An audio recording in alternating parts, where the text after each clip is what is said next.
سبب قراءة سورة الفاتحة وفوائدها. لقول النبي صلى الله عليه وسلم: لماذا تقرأ في كل ركعة؟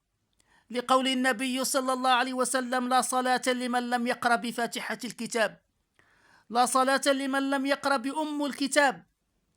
وكان النبي صلى الله عليه وسلم يقرأها في كل ركعة ويقول: صلوا كما رأيتمون أصلي. كذلك سبب تكرار لسورة الفاتحة في كل ركعة، لأن سورة الفاتحة شملت على الحمد والتوحيد والدعاء والشفاء والهداية والرحمة والمغفرة، لأنها تشمل على العقائد والأحكام والقصص ومطلوبات القرآن. ومن هنا جاء السبب الأساسي لتكرارها في كل ركعة. ومن فوائدها تحميد الله وشكر على نعمه، توحيد الله وإخلاص له العبادة،